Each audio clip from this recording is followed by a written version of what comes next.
संभल में पृथ्वीराज चौहान की बावड़ी, तोता मैना की कब्र और फिरोजपुर के किले का होगा सौंदर्यकरण। एएसआई के साथ डीएम और एसपी ने विलुप्त हो चुकी पुरानी विरासतों का किया दौरा।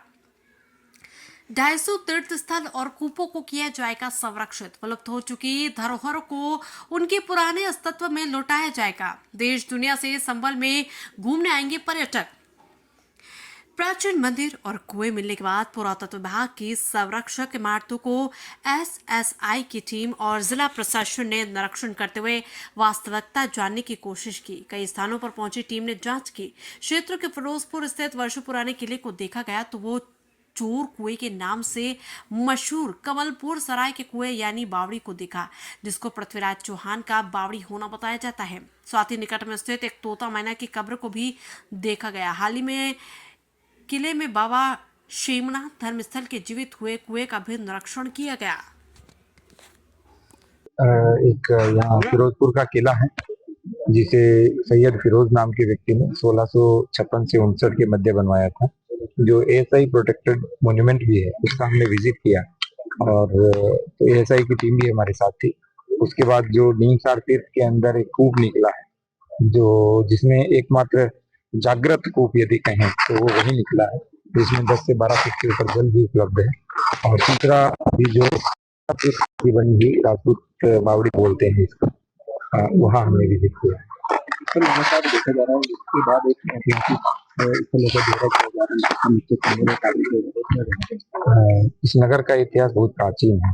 स्कंद पुराण हो, विष्णु पुराण हो, महाभारत काल का जो इतिहास है, उसके बाद में लगातार पृथ्वीराज चौहान की ये द्वितीय राजधानी रहा, सिकंदर लोधी की राजधानी रहा, तो एक लंबा इतिहास है यहाँ पे। तो इतिहास के अनेक अवशेष यहाँ है, बस उन अवशेषों को हमें सुरक्षित और संरक्षित करना है। सर, आज के दौर में कौन कौन सी शामिल है? एएसआई के 2 अधिकारी हमारे साथ हैं, बाकी हमारी पूरी कप्तान साहब में तो हम रहते हैं दोनों साथ में। बाकी जितने भी हमारे रेवेन्यू के ऑफिशियल या पुलिस के ऑफिशियल है वो भी साथ हैं। तो जिस तरह से आपने बताया था कि यहाँ पर लोग रहते हैं, वहाँ पे आपको संवाद नहीं किया तो क्या करना चाहिए? नहीं, निरंतर संवाद करते हैं।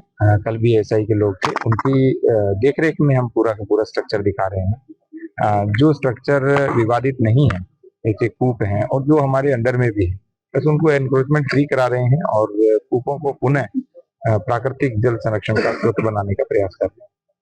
ठीक है। बावड़ी कुएं पर आए हैं, चोर तोते मैना की कब्र भी देखी है, क्या देखा है यहाँ पे सर? संभल प्राचीन नगर रहा है और इस नगरी में इतिहास से लेकर वर्तमान तक अनेक अवशेष उपलब्ध भी हैं, दिखते भी हैं और उनको हम संरक्षित करने का, सुरक्षित करने का प्रयास कर रहे हैं और उसी के क्रम में एएसआई की टीम के साथ हम भ्रमण कर रहे हैं। सर, एएसआई प्रोटेक्ट होने के बावजूद भी आज ये पूरे खंडर में तब्दील है, इनका दशा बहुत ही खराब है। एएसआई प्रोटेक्टेड जो फिरोजपुर का किला है वो है और एएसआई ने वहाँ पे प्रयास भी किया है, वहाँ पे 4 दीवारी की है, उसे सुरक्षित किया है, किंतु उसके बाद भी आसपास के जो लोग हैं उनका रेगुलर वहाँ आना जाना रहता है, टू एंड फ्रो रहता है, इस कारण से वहाँ समस्या है थोड़ी।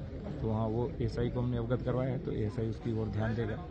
दूसरा जो नीमसार तीर्थ का कुआं है वो यहाँ का सबसे जागृत कूप है, क्योंकि उसी में जल मिला है, क्योंकि वो तीर्थ भी जागृत है, मुझे लगता है इस कारण से भी वहाँ पे जल मिला है और मात्र 10 से 12 फीट पर जल है। इसके बाद तोता मैना की जो कब्र है वो भी थोड़ी जीर्ण शीर्ण हालत में, उसी को भी सुरक्षित करने की आवश्यकता है।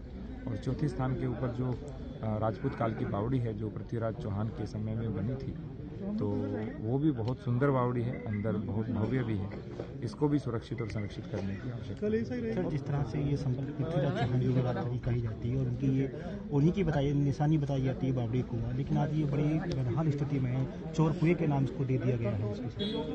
इतिहास को संजोएगी नहीं तो इतिहास आपको छोड़ देगा, तो इतिहास को पकड़ना भी पड़ता है, इतिहास से सीखना भी होता है और इतिहास की चीज़ों को भविष्य में बताना भी होता है। जब ये सब चीज़ें होंगी तो आप देखिए पूरे देश के अंदर जो जो स्थान हमारे हैं, मैं तो राजस्थान का रहने वाला हूँ और राजपूत काल का जो इतिहास है बहुत ही समृद्ध इतिहास है और सारा संसार घूमने आता है। तो जब हम संभल को सुरक्षित और संरक्षित रखेंगे तो पूरा संसार संभल में भी आएगा भ्रमण के लिए, तीर्थाटन के लिए, पर्यटन के लिए। जिस तरह संभल के ये जो धरोहर हैं सब विलुप्त होने की कगार पर है, क्या इनका जीर्णोद्धार किया जाएगा, रखरखाव किया जाएगा आने वाले समय में? बिल्कुल जीर्णोद्धार किया जाएगा। स्टेट आर्कियोलॉजी की टीम के साथ और एएसआई की टीम के सहयोग से हम इनको बहुत अच्छे से सुरक्षित भी करेंगे, अपनी विरासत को संरक्षित भी करेंगे और भविष्य में सबको बताएंगे भी। अभी और ऐसी कितनी विरासतें होंगी जो मृत अवस्था में विलुप्त हो चुकी हैं, उनको उनका रख रखाव ये जीर्णोद्धार वगैरह किया जाएगा? 19 कूप और 68 तीर्थ तो सामान्य रूप से मिलते ही हैं, कुल 87 है। उसके अतिरिक्त अनेक स्थान हैं, जैसे इसकी गिनती उसमें नहीं होती, लेकिन ये भी एक स्थान है। तोता मैना की कब्र है, वो भी एक स्थान है, वो इसकी गिनती इसमें नहीं होती। तो ऐसे अनेक स्थान है, अभी तो काउंटलेस में कह सकता हूँ। और फाइनली मुझे लग रहा है कम से कम 200-250 स्थान यहाँ पे कम से कम होंगे, जहाँ लोग आएंगे 2, 4, 5 दिन बताएं। हम भी कहेंगे कि भाई एक दिन गुजारें संभल में। संभल के 68 तीर 19 कूपों को लेकर के सर क्या कार्रवाई की जा रही है? कितने तीर जो है जागृत कूपों को हम संरक्षित करा रहे हैं। एक कूप जल्दी ही आपके सामने उसका वर्तमान दृश्य प्रस्तुत होगा कि कितना उसका सौंदर्यीकरण और कितना उसकी साज संभाल और उसको हम संवार रहे हैं। ये सर संभल के फिरोजपुर के किले के अलावा सर एक सोनन का भी किला था, वो भी बड़ा प्राचीन माना जाता है। वहाँ पे भी हम भ्रमण करेंगे, मैं और कप्तान साहब दोनों भ्रमण करेंगे। धीरे धीरे भ्रमण कर रहे हैं ताकि चीज़ों, क्योंकि समय लगता है, इतनी प्राचीन चीज़ें हैं, उनका स्ट्रक्चर भी नष्ट नहीं होना चाहिए और अच्छे से उनकी खुदाई भी हो, एक्सकेवेशन भी हो। तो धीरे धीरे जितनी भी एएसआई की चीज़ें हैं और एएसआई से अन्य भी जितनी चीज़ें हैं उन सभी का भी भ्रमण करें। जितनी चीज़ें हमारी विलुप्त हो चुकी हैं, जिन लोगों ने इन पर अतिक्रमण कर रखा है, अवैध कब्जा कर रखा है, क्या उन सबको नष्ट करवा जाएगा, हटवा जाएगा? आपने बोला अवैध कब्जा, अवैध तो हटता ही है हमेशा। जी ठीक, थैंक यू। चलो।